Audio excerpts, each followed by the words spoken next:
Welcome everybody to the Facilities Advisory Committee regular meeting for Wednesday, June 1st. I'm Chair Brian Gebhardt and call the meeting to order at 7:34. First order of business is roll call. And so I will go through the names, and please raise your virtual hand if you're here when your name is called, or you can get off mute and say present as well. Either's fine. Brian Gebhardt, Chair, I am present. Cecily Lee. Present. Present. Did that work? Thank you. Okay. Yes, that worked. Okay. Oh. That's part of the reason that I learned from Antonio to do that is to test people technology at the same time. Kenyana Pinzone is our surfboard member. Unfortunately, I don't see her present. Henry Fung is not present. Tom Ekman. Present. Mary Vigil, not present. Michelle Hartman-Gruber, not present. Sharon Coco. Present. William Rochek. Present.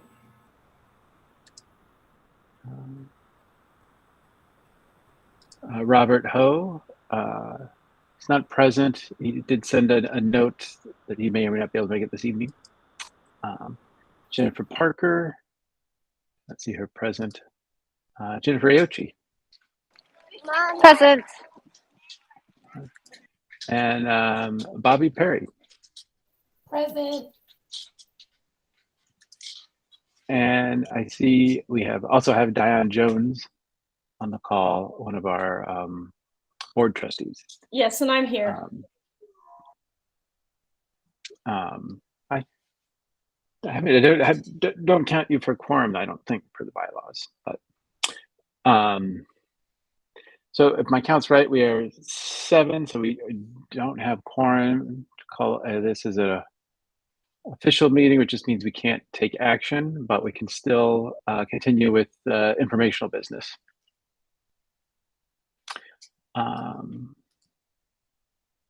And so the next item on the agenda is to adopt the agenda. And I think, I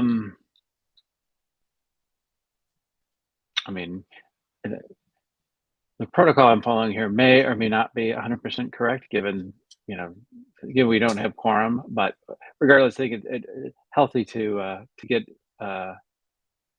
those present to endorse the agenda. So, are there any questions or comments about the agenda?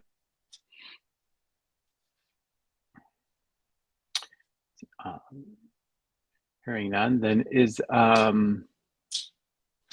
since we don't have quorum, I will just take that as guidance from the committee. And from the standpoint of how we've handled this in the past, is that we do produce meeting notes. Certainly, I'll ask Laura to help us with that. So there is still a record of the information that's been shared tonight. I will move past approval of the minutes. We'll take that up in our next meeting. Are there any oral or written communications that anyone is aware of? I'm not aware of any myself, so we'll move on. And it takes us to the first regular item, which is, I skipped over introductions. Let's see, we have Kelly Lynch McMahon here from staff, and Nick Empon. I think I might have said that, but welcome also for joining us. And so with that, I'll take us to review the revised briefing estimates. So Kelly.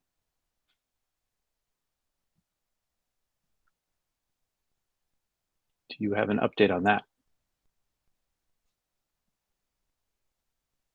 Sorry, guys, I was trying to adjust my camera and microphone, so my apologies. What was the question? Because I wasn't able to listen and do what I was doing at the same time. No worries. The item we're on is to review the revised briefing estimates. And so asking you to share any information you have on that. Oh, okay. Actually, I don't have completed information. That's why I'm not prepared to share it with you today. We initially got some soft cost estimates about a week and a half ago, and we reviewed, staff and I reviewed it, and we sent it back to the vendors to make some modifications. And so we're in the process of waiting for them to do the update for us to be able to provide thorough and complete estimates. But one of the things that I can share is that the estimates are a lot higher than what we were anticipating.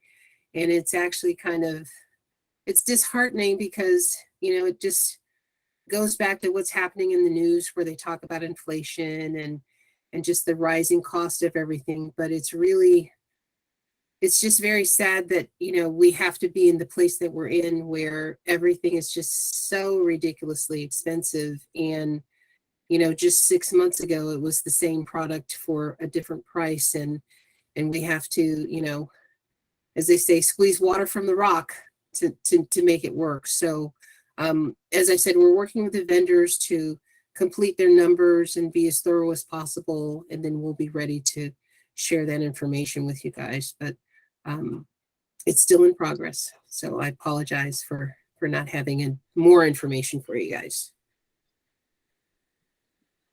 Thank you for the update, Kelly. I know we're trying to be as timely as possible, and sometimes all things don't line up perfectly.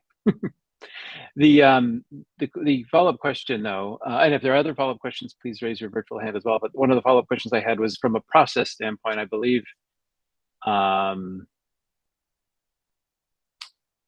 Maybe you can talk too, right? Once you have the estimates, then kind of the process, at least your early thoughts on the process for how to process those estimates and when those might turn into recommendations and or board action. And perhaps FAC and where FAC might be involved with that. So the process that we are actually implementing right now, so the facilities department and M&O coordinated to basically identify and prioritize the projects based on visual as well as structural inspection.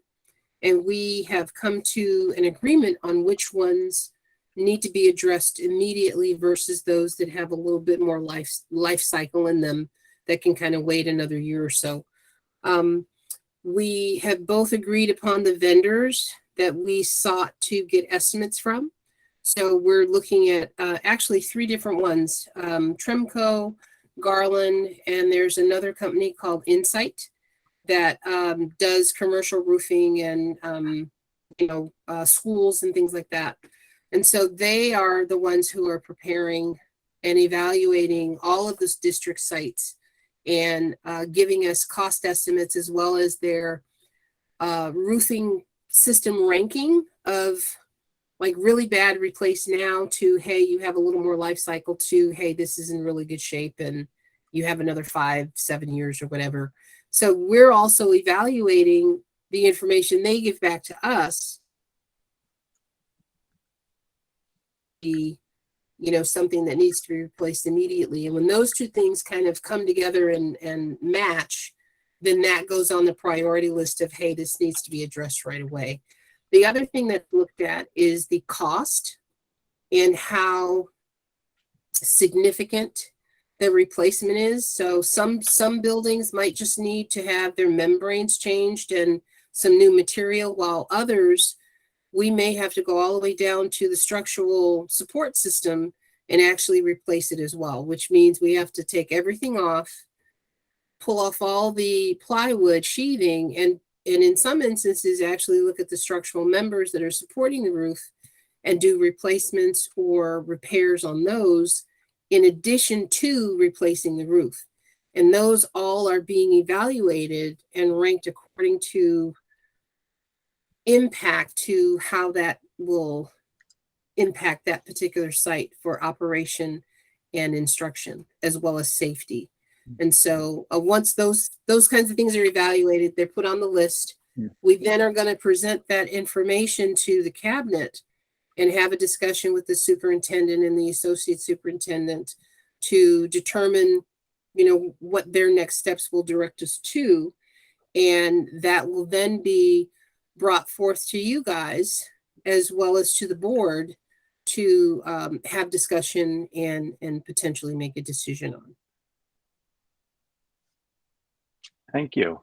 Mhm. I wanted to note we have had 2 members join, Robert Ho and Michael Estachio. And just to confirm, Michael, you are filling in for Michelle Hartman-Gruber and SEIU?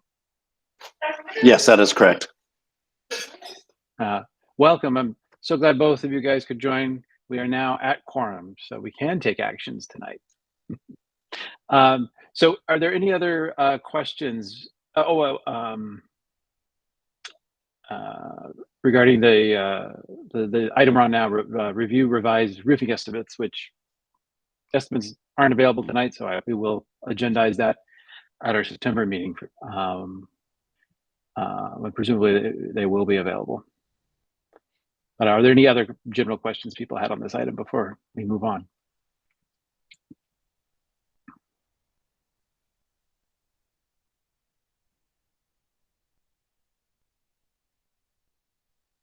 All right, excellent. All right, well then I am going to go ahead and quickly move back to agenda item 3, which is approval of minutes, approval of our May 4th minutes. And I wanted to ask,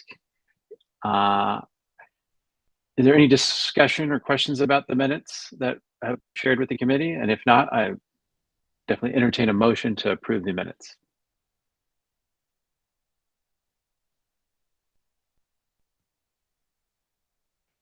This is Sharon. I'll move to approve the minutes.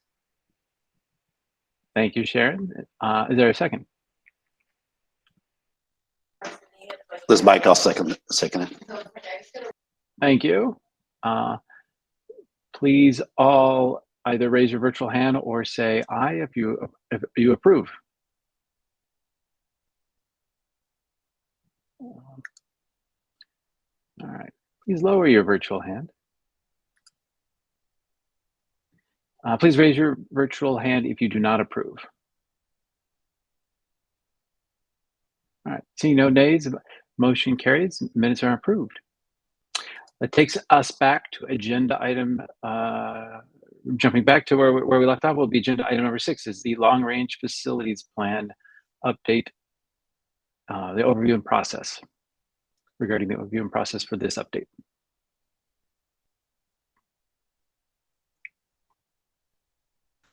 All right, thank you, Brian. So let me introduce Doug Davis is with us tonight from AE3 Partners. They are the lead consultants who are spearheading with their partner Steinberg Hart to update our master plan.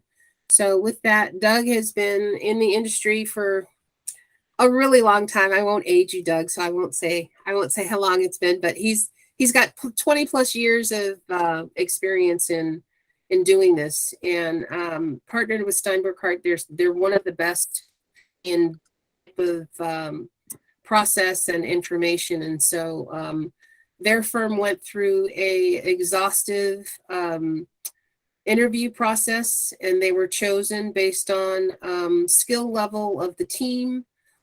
Price was a factor, but the quality of the workmanship and past references were also very essential in us choosing them. And so with that, I'm going to go ahead and let him introduce himself and the process. So Doug, it's all yours. You're on mute, Doug. And as you come off mute, I wanted to maybe say, I'm not sure how long your presentation is, but maybe suggest Did you go through your presentation and then we'll handle questions, Q&A after the presentation?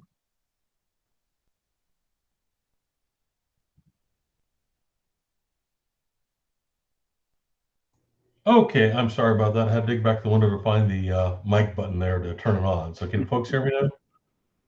Yes, we can. Okay, great. So let me do that. Let me reshare the screen.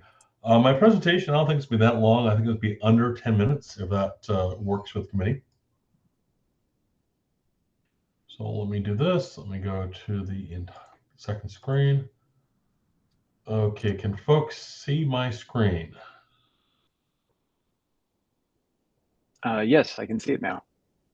Okay, sounds good. So anyway, what I was originally trying to say was simply good evening. I think it's been a year since we were last in front of the FAC. I think at that point we started the study, but I think we know that a year ago the district was still kind of going through and dealing with more imminent things, a major pandemic, as well as some other priorities. So things kind of slowed down. But I know that with Kelly's recent tour of basically all the sites, this has kind of moved to the top priority. And we've basically made a lot of progress over these last couple of months. So just to kind of give everybody a quick overview of what we're doing and why we're basically doing this master plan study. Long story short, in order to go and issue any sort of facilities bond, you need to basically develop a facilities master plan or updated facilities master plan. And what the master plan in essence does is it really just summarizes just what all the needs, all of the uses of what you guys are asking for the bond money for, basically. So the big thing is kind of summarizing all the needs, all the projects. The typical triggers that cause, obviously, these types of new projects are changes in demographics and total enrollment are the big one. Obviously, education programs can change over time, just in terms of types of uses as well as space utilization. Changes in the condition of physical plant, in terms of buildings, deferred maintenance is a big issue, and obviously input from community and stakeholders. So during these master plan updates, we go through a process to kind of learn from everybody what the main issues and drivers are, and we'll go from detail on that. And that basically formulates a list of the issues that are there that need to be addressed in the next master plan update. We know that for Fremont Unified School District, there was a predicted student enrollment level of decline. I think there's been some impact due to COVID. There's quite a bit of deferred maintenance issues when it comes to HVAC and roofing. I think, like all districts, basically everybody's trying to characterize what the permanent changes are going to be post-COVID, and the implementation of basically all-day kindergarten basically are big drivers of the site. So this is an update. We're not doing an exhaustive reboot of the plan from scratch. We're basically just trying to learn what has changed from the last iteration, and that's what we're basically building into our current document. I think the big thing that we're doing is as we kind of go through and work with the sites, we're dividing it really into 3 tracks. And work with each site to basically kind of develop a group of stakeholders that become the primary respondents to the survey process. So the first group is going to be programs and education. So we imagine that as normally as a principal instructional lead. Is really they're focusing questions on program use and just site suitability to what the site is being used for educationally. The next group is maintenance operations. This is really getting more into the nitty-gritty of physical plant infrastructure. They're the ones who can understand just everything from conditions from roofing for HVAC and boilers. That's the second track we're trying to get in there. The third track is community engagement, and we're trying to get individuals who do not work from the district that know a site or familiar with the site, and really can kind of provide that outside perspective. The normal process of basically data collection for these type of master plan updates is going through and getting a lot of information collected by questionnaires, everything from how do you rank the conditions of your facilities to these are the previous issues identified in the master plan, were they resolved to your satisfaction or not, to these are the new issues that, to what are the new issues that you feel basically being identified. And I will show the questionnaire process, but the big thing that we did, especially as this kind of came about during COVID, was developing a web-based format using a dedicated website, which is fremontunifiedforward.org, as well as survey tools, basically using Google Forms. And we're doing a lot of data collection really basically through this online format. We're basically asking each stakeholder group to kind of work together to basically complete these surveys, and that's initial data collection. The nice thing about that is having Google Forms allows us to kind of collect all the information in the exact same way. So everything's always apples to apples. And what we'd like to do is once we get all the information, instead of like sitting everybody down in an interview, because we know that everybody's time is valuable, instead of asking everybody, well, hey, what's your ranking of this? What's your ranking of that? What are your problems? Now during the interview process, it can be much more efficient because you can say like, okay, we've gone through it, it feels like these are the issues which are good, but hey, here's the issues that you're identifying as problems and concerns. So why don't we basically kind of focus our interview time on that? So when we go through and do the interview process, it's really kind of more of a validation process that we're doing in terms of just confirming the data that we've collected. Parallel to basically to the questionnaires, we're also going through and touring the sites as well. The survey tool, because everybody has a chance of identifying the issues ahead of time, allows us to basically kind of focus and photograph those areas that people say that, hey, this roof is a problem, this player is a problem, the security issue is a problem. So we can kind of focus on that. But at the same time, we're also kind of keeping our eyes open for other issues. But the idea is we're going to go through and collect all information basically that's relevant to site, capture its current condition, get understanding from end users basically just what are the previous issues that remain unresolved from last master plan update, and also understand basically what the current issues are that are being identified now going forward. And what we'll do is we'll put together a site profile which kind of summarizes just here is this, each of these sites, what all the needs are, and in essence, basically what are the needs that need to be addressed in the next master plan update. I'm going to kind of bypass this a little bit. This is the website. I think most users that have been in this thing have gone through this process and are familiar with it. This is the survey tools. This is kind of like the Google Forms and just the type of survey tool that we're doing. But the nice thing to report is at this point, over the last 2 months, 87% or 40 of the sites are now set up in the system. 70% of the sites have now designated basically stakeholder teams basically within the system. Of all the surveys that we have completed, we're almost halfway through. About 43% have completed the surveys. And then we're about a quarter of the way basically doing the site surveys. And we're basically starting the site interview process. So the data collection is roughly about halfway over. And to kind of show people just kind of like what we've done over the last couple of months, this is where we stood basically in terms of April 1st. This was just getting the initial registration set up, getting the team questionnaire.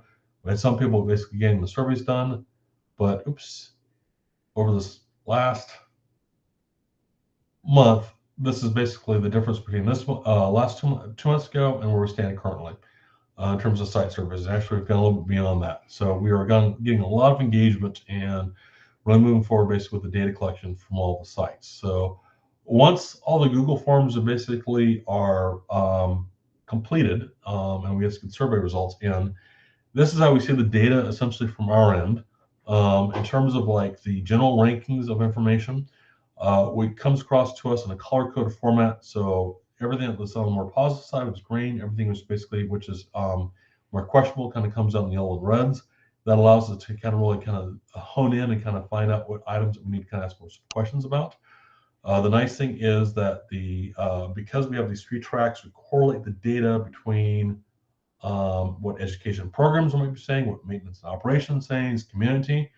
If things line up, we know that, hey, there's a consistent problem over here. If one group basically says that things are working out positively, another one says negatively, we know we need to kind of ask some questions to kind of go through and vet that. But the big thing is we'll take everybody's views, and what we'll do is we'll summarize for each of these school sites a summary of just all the open issues. So this is basically for Forest Park. There's one issue that's still open from the master plan from 5 years ago. And then these are the current list of issues that basically are identified as being open for now. So getting additional shading over the lunch area is basically a high priority. No separation between the school property and adjacent park is another high priority. Medium priority items are basically interior exterior walls. This is the type of information we're kind of going through and collecting. And what we'll do is for each school site, we'll identify and basically create a specific number, almost like an action item for each of these items. And this will become the initial inception basically of a project that will be identified in the overall master plan. So for this one, which is item number 1 underneath new for Forest Park Elementary, This will likely lead to the creation of an item that is going to say that, hey, one of the items that we'd like to solve for the bond money is to basically add a shading device for the lunch area. And as we get into this thing, we'll basically kind of summarize what the probable cost that's going to be and some additional information. But this is going to roll up and become a large list, essentially, that goes district-wide, that summarizes just all the open issues. We'll basically append a initial cost estimate to those things. We'll establish a priority as to whether or not an item will be completed within the first year, within year 2 or 3, or year 3 to 5. And that will basically become the skeleton of the spending plan and the capital plan that basically is encoded within the bond.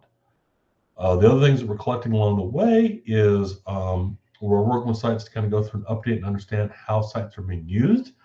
So this is information that we've gotten from Mattis Elementary. This is what we're the changes that have occurred on that campus the last 5 years. We'll be updating essentially utilization plans accordingly on that. And of course, along the way, we're basically doing a lot of photo documentation, trying to understand just all the various problems and documenting them to kind of see where we're at. So in terms of next steps on this thing, the big thing is getting the data collection. We're trying to really push to get the data collection done from all sites by next few weeks, ideally by the end of June. We're going to basically work to complete all the validation interviews in terms of following up with site users by September. We understand people will be out for a couple months during the summer, but when we come back, we hope to kind of complete the validation interviews in order to basically confirm everything we're seeing. This will lead to the creation of individual site profiles that will basically summarize just, essentially the issues that basically we're seeing at each of the campus. And the idea is that this will all be consolidated into a draft master plan document we'll simply say by about the fall this year. It's going to show all information collected to date. It's going to list the issues, priorities that we identified at each of the schools. And this will be the opportunity for, once we collect all the data, once we find it, we can basically show people, hey, this is what we've heard, this is what we've seen. And this is when we like to get further input and review and comments, basically from obviously faculty and staff, the users that are there, as well as from the community and from other stakeholders. So that's kind of a summary of where we're at. This is where we're going. I know I've kind of covered a lot during this presentation, so I'm happy to answer any questions or go back to any of these slides.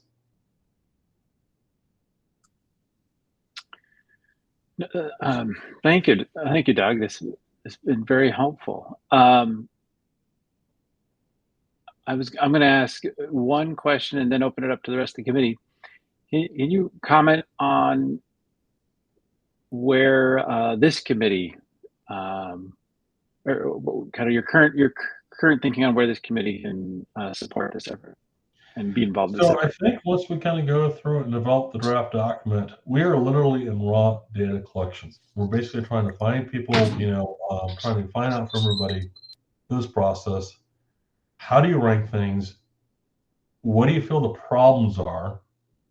Summarizing a list of what those problems and priorities are. That's kind of like the initial data collection that we got to do. And when we kind of get to that point, and you'll have a much more refined document, which means that you kind of go through and find that information. We're essentially going to take this back to you guys as the FAC, and then usually saying like, hey, this is what we heard from you guys. Is this information correct? Is there more information you'd like to add? And again, this is going to develop basically kind of like a larger matrix of just all the issues per site in the district. And then everything from whether or not we need to expand or renovate a multi-purpose room, or we need to basically solve essentially cracks in paving, all that's going to be enumerated into a specific project. That project's going to be basically estimated and say that, hey, repaving, Glankler is going to cost, maybe $500,000. That's what you budget for it. You get all of it district-wide. That's how we determine ultimately if this is going to be I don't want to throw a number out there, but obviously it's going to be probably in the hundreds of millions of dollars in terms of basically what the bond's going to be. And that's how we can justify to the state that, hey, we looked at everything. These are the projects. We've got everybody's input on this thing. As such, we were asking for X amount of money in terms of bond funding to carry us through the next period of time for this bond.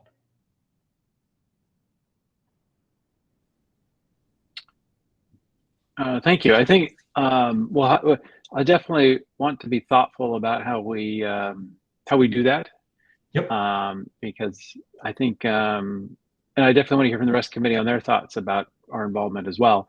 But some of the bigger district-wide considerations, like how is prioritization done, equity, Yep.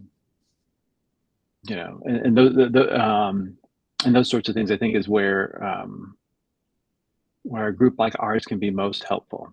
Not that specific schools and specific projects aren't important, and that I'm sure members won't have comments on that as well. But we'll definitely want to plan some time for that. My previous experience, I was involved in the long-range facilities plan creation. Oh, geez, that's quite a few years ago now. And there was a big community presence in that, and there was a steering committee that helped, help staff and consultants engage the community as well. And I think that's another, and help think about how best to engage the community as well. So those are areas that come to mind. I think what's going to be helpful is once we have all this data, then we can analyze that data, and we can basically say that, hey, it looks like 32% of the projected spend is basically due to HVAC projects. We can also kind of go geographically and say that this region is looking for this type of project, this type of region is looking for this type of projects, just based upon the data. And to your point, I think that's when we show you guys that information and those kind of initial findings.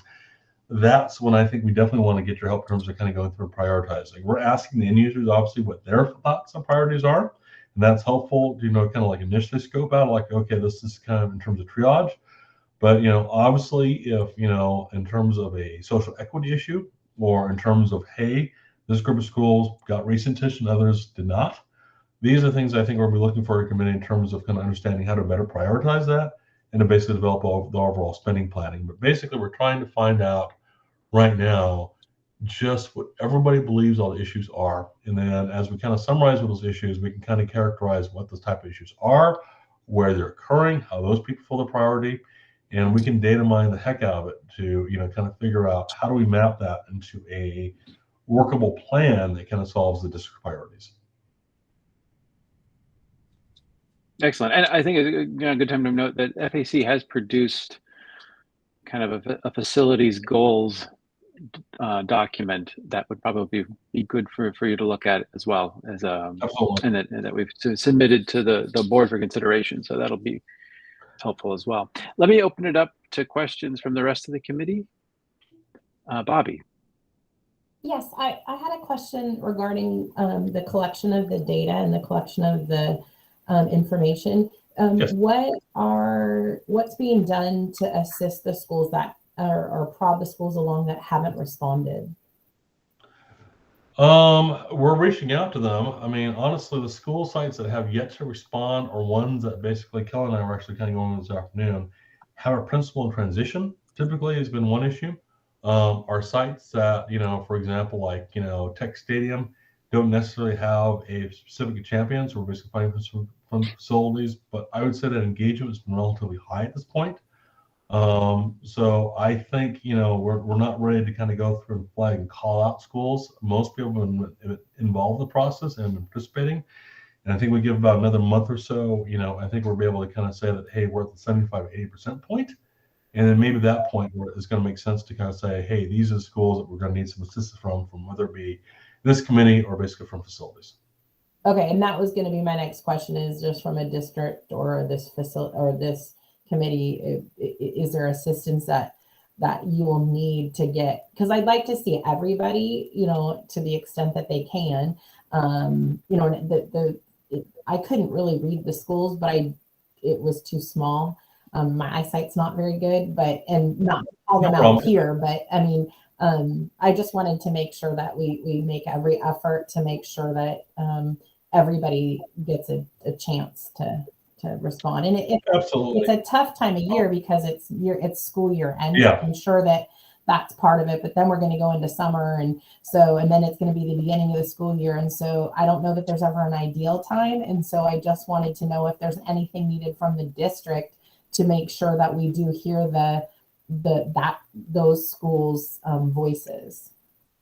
What Kelly has done and her team is she's done a great job of visiting all the sites, because what you're seeing on the slide represents, it took us a year to get to this point. And the fact that we've gotten from a year, this is 12 months worth of effort. And it's not so much look at the schools, but just look at the difference in green between here and here. I'm just going to kind of alternate back and forth. That's what we've done in 2 months. So I think Kelly and our team have done an effective job of going out there and kind of getting the message out. I think we need to kind of, talk with a couple schools over here, but I think most schools that we're talking to seem to be responding. And, we seem to be moving in the right direction, the right speed in terms of kind of getting everybody's participation on this. Bobby, the other thing too is that I've enlisted the help of the primary and secondary directors so that the principals that we have not been able to access and get pinned down, they're helping us to actually direct them to make sure that they follow through and close the loop with us before the end of the school year. So it's an all hands on deck effort. And the superintendent is also supportive of these efforts. And he's even said, hey, if you can't get a response, let me know and I'll be there to help them be motivated to get this done. So it's been very, as Doug showed you, from April till now, we've jumped over hurdles that we didn't think we'd be able to do based on all hands on deck, making sure that this is prioritized and addressed. So it is something that we are dealing with. Thank you. I appreciate all of your responses.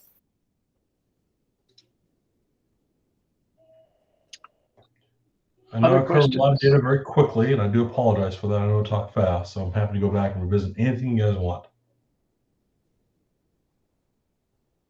I think, Doug, one of the important things that you could probably sort of expand on even more is the process. Once the data is collected and we have put together a full summary and clear picture of each site, what will be the next steps that will occur, and how can our stakeholders then begin to become engaged?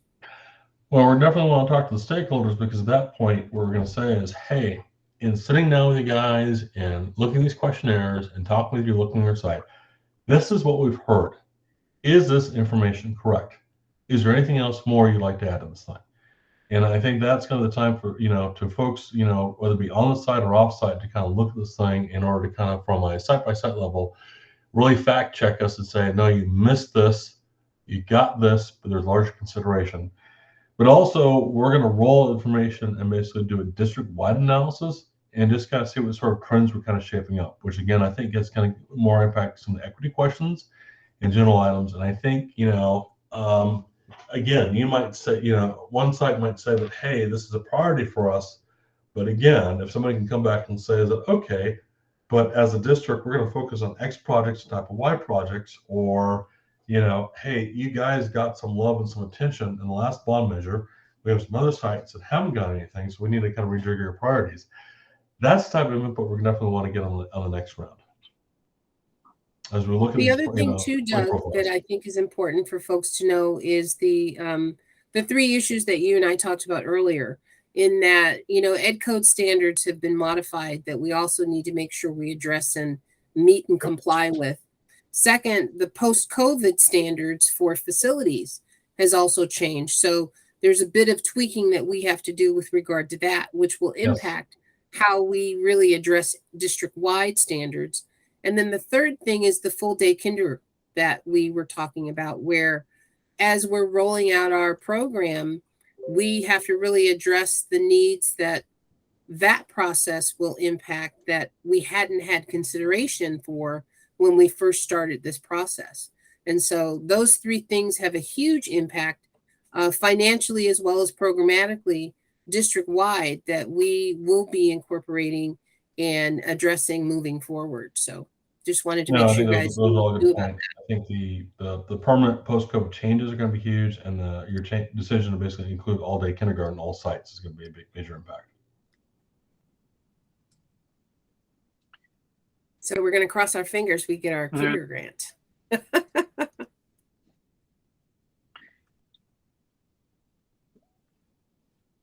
I'll go ahead and ask you a question. I see one of the goals is to consider changes in demographics and enrollment. And are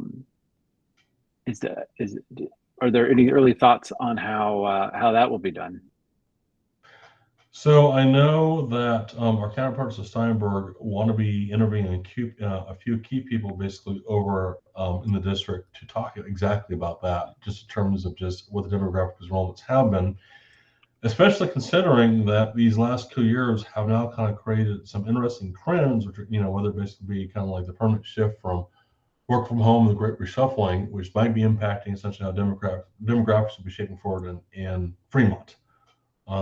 And I think from a high level, we kind of understand that best from the people that are most familiar essentially with enrollment numbers, basically the district and how they've changed over the last couple of years. FAC has done a lot of work on this as well, and kind of produced a report on enrollment as well. So definitely recommend looking at that as well. We're open to whatever information you guys want us to see. If you feel that we should know it, if you feel we should understand it, I'd like to understand what your thoughts and goals are, because part of it is we can kind of correlate information, kind of see, well, how is the district currently performing against those goals based upon the information that we're saying. And you have information based on your thoughts in terms of enrollment trends, we absolutely want to see that, because, at the end of the day, we're consultants. You guys live and breathe this district on a daily basis. You're more familiar with it, and we want to basically take advantage of your knowledge. Great. Well, that and we have a report we did on temporary portables as well. So all of that will be good information. Make sure you have. Please.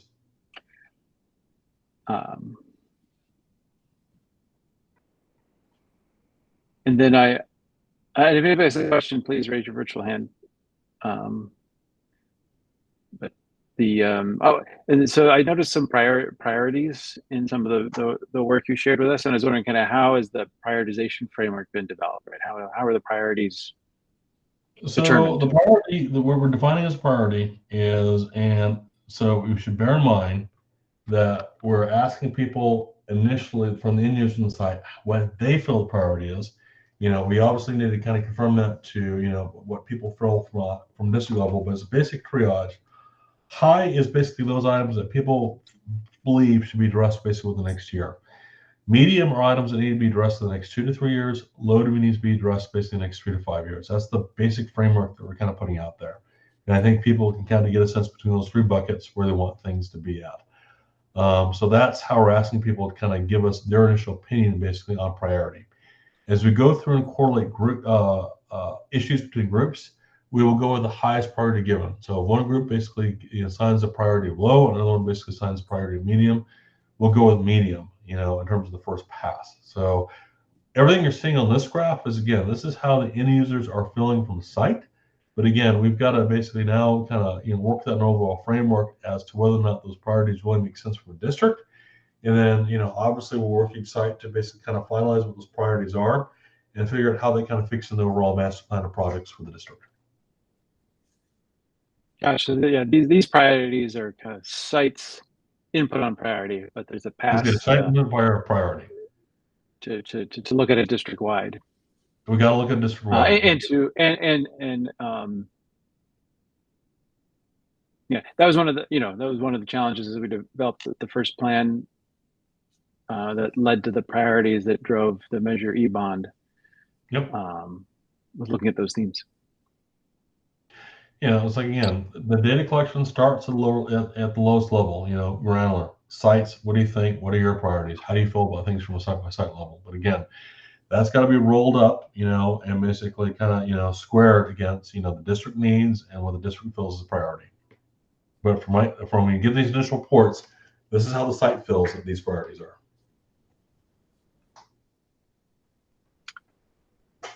Actually, when is the next election we could place a bond? My understanding is it would have to occur, and Kelly, correct me if I'm correct, it would basically be the fall of next year. Yeah, it's the even years that you're allowed to have bond measures on the ballot. So it'll be fall of 2024. Correct.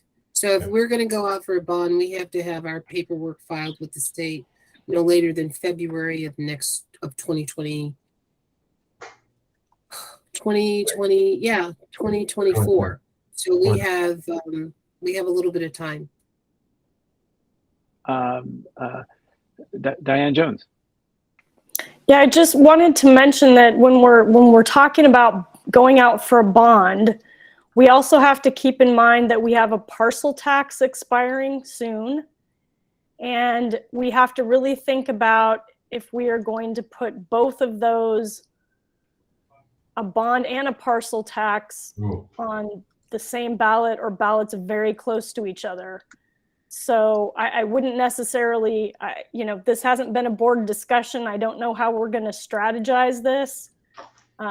It's going to be tough, but I just wanted to, make sure people know that we've got two things coming up, and we're going to have to really think about how to go about getting the things that we need passed, and we need not just a bond, but a parcel tax. And there's another angle. That's an excellent point, but there's another angle on this too, is that we will need to be thoughtful about stretching our limited facilities dollars between now and then as well. And I think, and you guys have reminded me, I think we could, it's in the even years, and I think you can still place a bond on a primary or a general election on an even year. Please correct me if I'm wrong there. So I believe that is correct. I can't guarantee, but I think you're right, Brian. I think that we have both a primary and a general election to look at. So there are options. So that'd be strategizing. That'd be March 2024, because I believe we're March now for primaries, presidential primaries. March 2024 or November 2024, and then we wouldn't see money from the bonds until just sometime after that. So as it's got multiple things, right? One is we need to have a good plan in place, which is exciting to see the progress going on here. And I guess it's also important to be clear that the district's involved in making the plan, but then a separate community group, not FAC, not the district employees, will be leading the effort should the board decide to put a bond on the election on one of these election slots. So just mentioning that for clarity, but from a strategy standpoint of maximizing our chances, you want to have as much time as you can to run an election. I know from experience. So you can do a work back plan to kind of see when we need a solid facilities priority list to be ready for a March 2024 bond election, which is the earliest I think we can place a bond.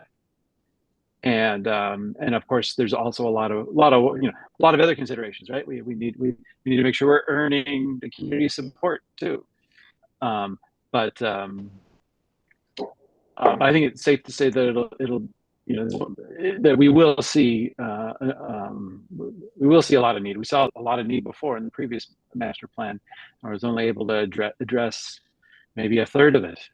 And so we'll continue to see need that in this update, I'm sure. And then like just to emphasize one more time, and then between now and then, right? If we'll need to stretch the limited facilities dollars we have to cover critical needs, such as the roofing needs that Kelly mentioned is one of the emerging critical needs. So, and I actually think our work here will be, as a committee here, will be critical to helping staff and the board hear from the whole community, not just individual sites, so that we can best meet the needs of our students and teachers and staff. So.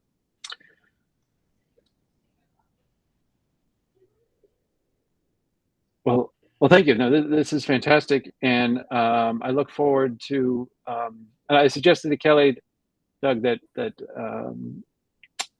we touch base, maybe end of August to plan out how best to engage FAC, because we have our monthly meetings, and so I want to help with the prep work to make sure we maximize the use of our time here and our stakeholders here. Absolutely. And I think by that point, it won't be like, what data we're collecting. It's kind of like, here's the data we're collecting, here's what we're seeing. That's the point we'd like to be by the time we get to fall. Yeah, that's very exciting. Any other questions or comments or requests?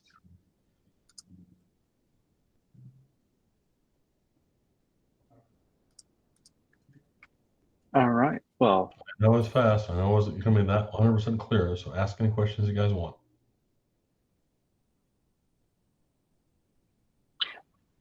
well, I'll ask you as we provide the presentation along with our meeting notes to the committee as well, and we can all mull it over the summer. Absolutely. A little light summer reading. Absolutely. But thank you. This is incredibly exciting, incredibly informative, and I'm excited to get this going. Very cool. Well, we look forward to working with everybody. Well, if you guys don't have any more let's see. questions, Doug, thank you so much for your time this evening. And Excellent. we will definitely probably call you back again, but just want to say my thanks and appreciation for you coming and presenting this to us this evening. Whatever you guys need. Thank you very much. Appreciate the All right, opportunity. take care. Bye-bye. Coming in. And actually, before we move off this topic, we don't need Doug for this part, but if there is interest in kind of helping support the efforts of the chair in terms of helping FAC work on this process, we can definitely form a subcommittee to work towards that. So I would welcome that if there are others interested in supporting from helping develop the process, so we could kind of effectively get our input in. And just reach out to me privately, and if there's enough interest, I'll agendize an item to make it official. Go ahead and move to item 7 now, staff update.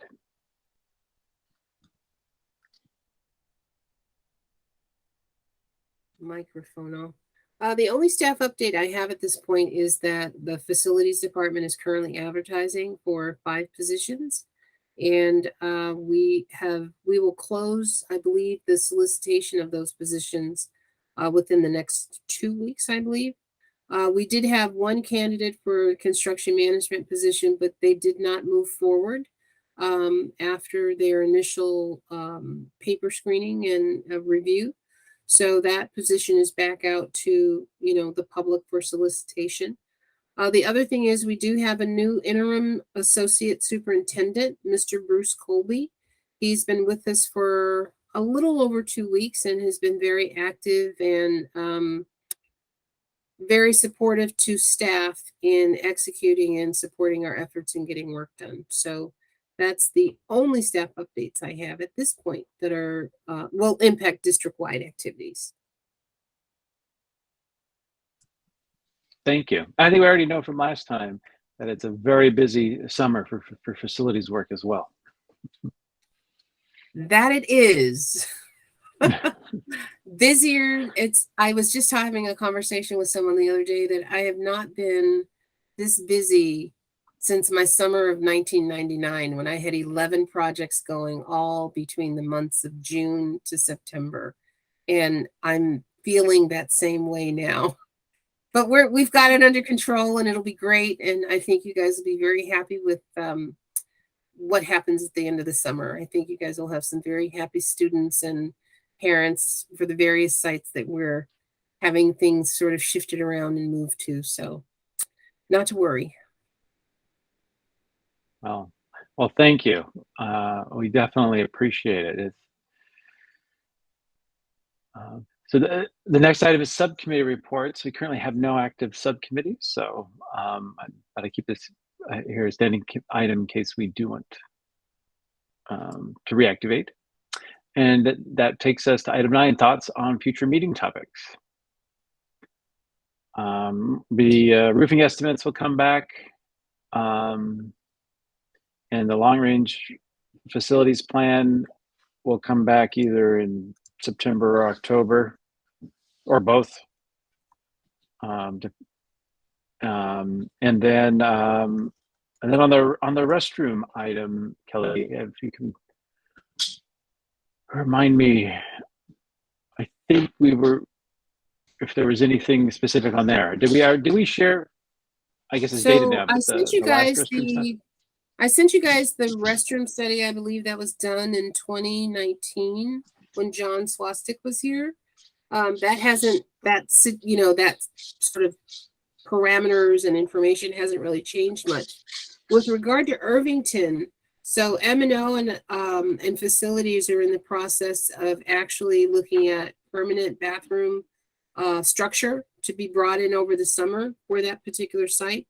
I know currently they have a rented mobile bathroom, but we are looking at a permanent bathroom building that can be brought in and actually utilized. But we're in the process of figuring out all the engineering behind it. And we've also identified a funding source to actually purchase the building because it's cheaper for us to purchase it than to keep leasing it. So we're going to try and attempt to have that done this summer, but it is in the works and it is being evaluated and addressed, but we just have to kind of fit it in with all the other craziness that we have going on this summer as well. But it is a priority. And it actually is good noting that Henry Fung, who wasn't able to be here this evening, brought that up in a communication with me and Kelly about the concerns at Irvington. And I think the other aspect of restrooms he brought up in his communication was not just do we have enough restrooms capacity-wise, but are all our restrooms operational, right? Or do we have a lot of restrooms that are down because they're damaged or whatever? And Sure. So even though it may on paper look like we have enough capacity at a site, if the restrooms aren't operational, that could be an issue. And I think the question, I mean, if there is if there's information, Kelly, that you can ask of the operations department. I mean, if you guys have information about that, you can share with the committee. I think that might be interesting. Not here in real time, but Sure. offline. So that is something that we have been discussing with M&O, and they are in the process of doing an evaluation. Right now, everybody is short-staffed, so they're just kind of responding to emergencies as they occur. But we are creating a spreadsheet to kind of track, how many bathrooms are out at what site, and then cumulatively how many restrooms we have district-wide that are not functioning.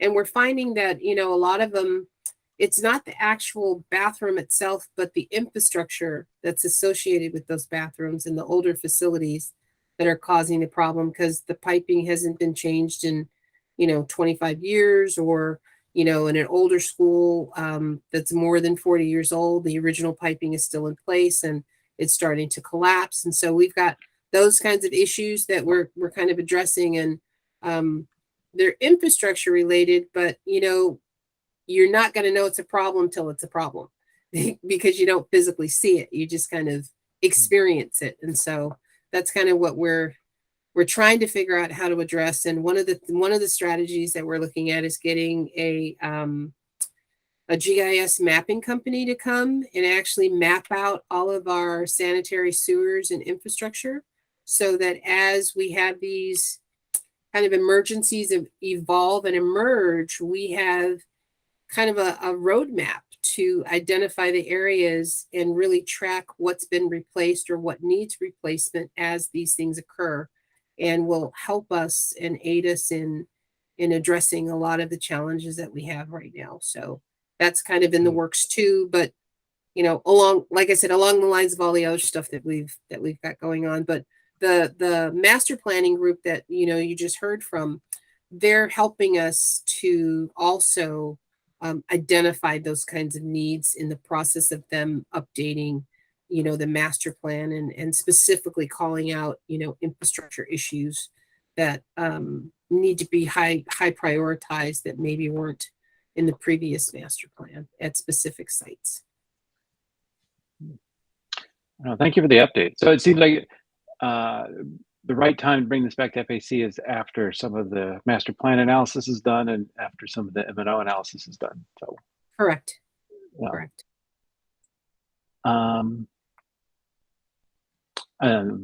Any other thoughts on future meeting topics?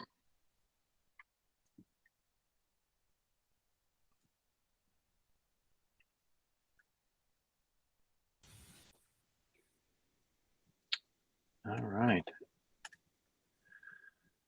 Well, with that, our next meeting is, yes, Kelly, are you? I was going to say, one of the things that we are looking at are outdoor learning spaces. You know, COVID has caused us to change a lot of methodologies and basic practices of what we do in the classroom. And so I've gotten several emails from several sites that want to begin to look at creating outdoor learning spaces, i.e. amphitheaters or integrative learning stations or workstations at the elementary schools where kids, right now we have gardens and we want to, I'm sorry about that. Oh, no worries. Okay, somebody finally picked it up upstairs. They want to also look at interactive spaces and creating interactive spaces that either support PE, support science, or support art. And so that's something that is pretty important in the scheme of education as we move forward. But there's a lot of STEAM programs that are being created statewide as well as nationwide. And I think it's worth us having a consideration to ask our instructional folks to also make that a consideration and kind of work with us to help create those spaces.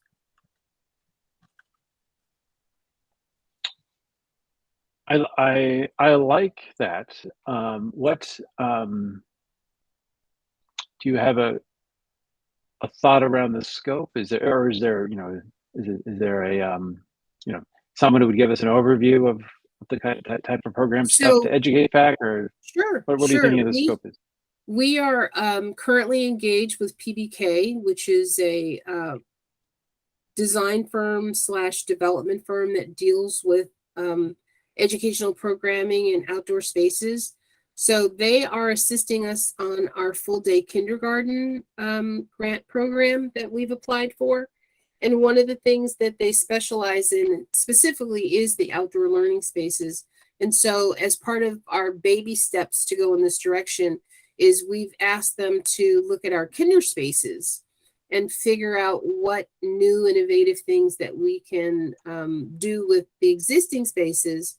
And if there's new spaces that have to be created at specific sites, to really sort of identify what that is and what parameters that needs to be. So as we finish that, I can have them come back in August and present that information to us so that you guys are aware of kind of the thought process and kind of what's going around and what best practices are in the industry. Oh, great. So that's something we could agendize in September then? It'd be ready for September? Sure. And it's one of those things that could probably go in October just fine too. But because that was my next question, when would be a good time? What I love about that, and maybe there are other things too, because we talk about all the challenges, but I think they're making space in our work to talk about the program opportunities that we could look at for facilities like this one is a great thought. We're going deeper into how our facilities support our educational programs in a program focused way, not just a funding, infrastructure, health and safety, all important. I'd love to talk about the education side of it. So you got me excited, if nothing else. Hopefully others are excited too. But well, there's definitely studies out there that show the environment makes a difference and impacts learning. So why not make it the best space that there could be? Since we spend 60% of our lives indoors, we might as well have the best and brightest and most refreshing spaces to exist in. So why not do it? Fantastic. Thank you for the suggestion. All right. Well, I want everybody to enjoy their summer. and then rest up, because we're gonna hit the ground running next year. Diane Jones. Yeah, since we're closing out, I just wanted to thank everybody who has served on this committee. This has been invaluable. The work that you do is really important, and I cannot thank you enough for your service to the community and to our students. So thank you all, and I hope you have a great summer. Thank you. Well said. Well, if there are no further items from anyone on the committee, I will go ahead and adjourn. And again, everybody have a great summer, and we'll see you in the fall. We'll see you in the fall. Thank you. Bye-bye. So, Thank you, Brian. Thank you, everyone. Bye. Cheers.